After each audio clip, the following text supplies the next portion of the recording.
From Studio 3 at Buzz TV, it's The Horse's Mouth with Tom McManus.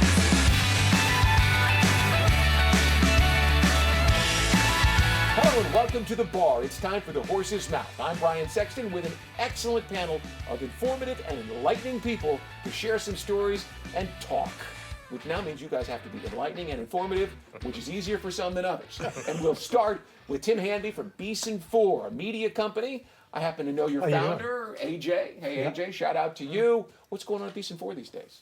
Well, we're doing a lot of work. We're a full-service digital marketing firm, and we're staying very busy. Do a lot of Google PPC, Meta, Facebook PPC, and a lot of video production. Yeah, listen, you're the creative director there. I'm creative director there, and I do a lot of content writing, kind of lead the creation of websites, just help with marketing strategy, and lately I've been doing a lot of account service work, working directly with clients on projects. Hey, where do you go to get your creative inspiration?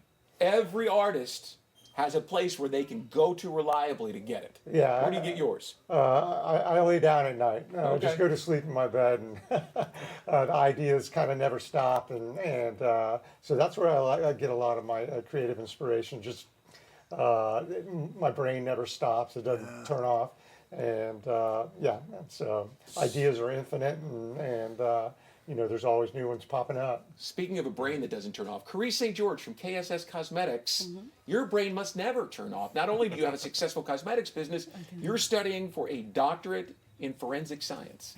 When do you find time to do anything? Oh my gosh, I have to put everything on a schedule, because I'm also busy doing community service work in the community. So I'm a member of several prestigious organizations. So I just try to find time when I can. So she's not only enlightening and informative, she's putting us all to shame.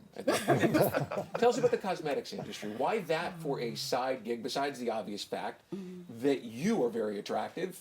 Tell us about how you've come into the cosmetics business. Oh, well, I love makeup and I love cosmetics. I'm very big on skincare. I feel like people need to focus more on their skincare as well as good hygiene. So being a veteran, I wanted to let other veterans know that you can take care of yourself, still be attractive, still look good in and out of the uniform. So that's why I want to start my business. A veteran, an entrepreneur, a doctoral student. Hot on the platter. How are you going to hold up? I'm good. How are you? Major Harding from Client Focused Media. How's business? Just good. We're bringing people into doors, and we got a lot of automation going on right now, and I think this AI stuff's going to go to the really next level. What do you know about AI? Not much. Okay. At least you're honest. I know Cole. Right. Yeah. Cole. Yeah. Cole Faust has been on the. He's going to be fine. Stay with him.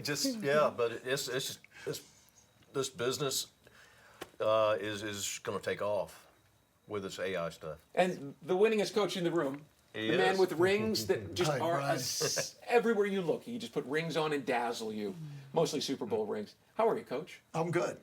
This is an interesting panel because I'm dealing with some skin stuff right now with having to being in the sun too much and not paying attention to what I was supposed to be doing. Right. So that's a critical thing for sure.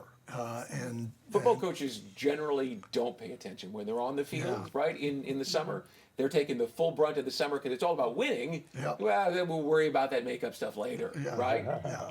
And obviously, the great thing I love about this is interesting because I wanted to ask you a question, Tim. How did you get into the business? I started as a copywriter. Writing was just something that always came naturally to me.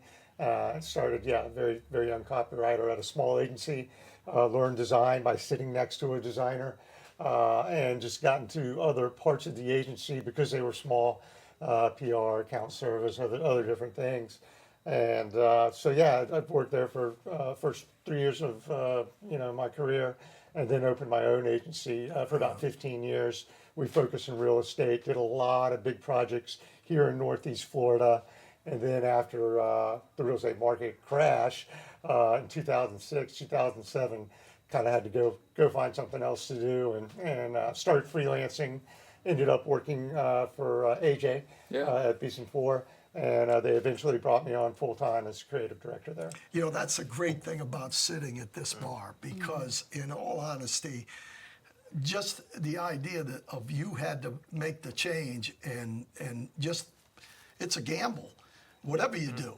Yeah. You know, and in your situation, you know, you come out of the military, you had to check and what am I going to do? What direction am I going? I love entrepreneurs that are willing to step out there and go do it, right? That's Major? right. That's right. What makes this country great? Yeah. Which brings us to our panel question. Are you ready? It's incredibly difficult. Right, we're at the start of a new year. There's a new administration in Washington. This is not a political question, but they're out. They're being aggressive with getting things going in the economy. How optimistic are you about this country and the economy and your business heading into 2025? I'm very optimistic. A lot of the clients that we talk to, they're modestly optimistic, kind of expecting a flat year of growth, and we're here to help them do better than that. And yeah, I know it's going to be a lot of change, you know, maybe a lot of radical changes. It's almost going to be an experiment. But I'm always hopeful. I'm a natural optimist. The American experiment. How about you, Kareece? How optimistic are you about your 2025? Actually, the same. I'm always going to be optimistic. I always like to stay focused. I always like to think positive. You know, that's how I Outstanding. look at life. And you, Mr. Harding? Glass is half full all the time. Right. And are rising. So I think that's the economy. I think there's a feel now that, you know, there was a lot of money on the sidelines that's now getting pushed back into the market. So I think you're going to see a gradual build up. I don't think it's going to be as drastic as people thought immediately, but I think long term we're on the right track. Not every football coach sees everything as half full. I think you would agree with that, but this one does. I do. And I'm a very optimistic person about everything, and I know you are as well. 100%. So yeah, I'm excited about, you know, listen, at my age, if I'm vertical, Yeah. I'm excited and ready for the next step. So I see good things from the year going Well, I think forward. we're all excited about where we're headed, and I'm excited about having had time to spend with you guys today on The Horse's Mouth. Thanks, Brian. Thanks so much for joining us. And thank you for joining us. We'll see you next time, right here at the bar on The Horse's Mouth.